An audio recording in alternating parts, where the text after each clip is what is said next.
ibibigay mga ka-colors. Ayan, Walter Mike. Ayan yung lugar nila dito. So maglalakad-lakad tayo. Tingnan natin ano pwede natin mapala dito mga ka-colors. Ayan.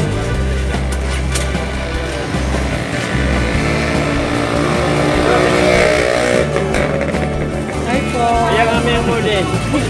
Umarap pa nga.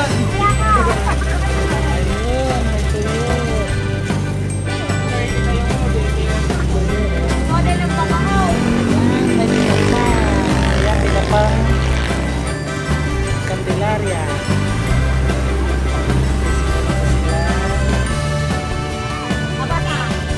Maraming tuyo.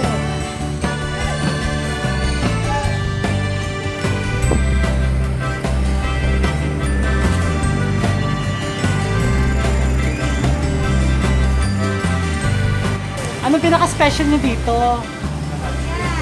Lahat yan? So tatak talaga ng Quezon yan? Bongga naman. Wala pa ba kayo niluto? Hi po. Hello. Ang pinakamabenta niyo dito na ano, pagkain? Chami. Chami. Mura lang ba yon? Chami, tapos ang may 40 at may 75. Lutong flavor na flavor.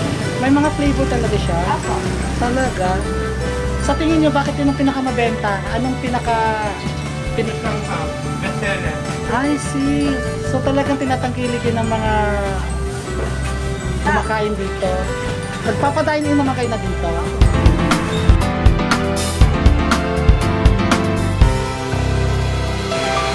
Yes mga ka-colors, so nandito tayo sa Candelaria, Quezon. Mag-iikot-ikot tayo sa lugar nila dito, and then may nakikita tayong isang restaurant dito, specialty nila yung mga pansit.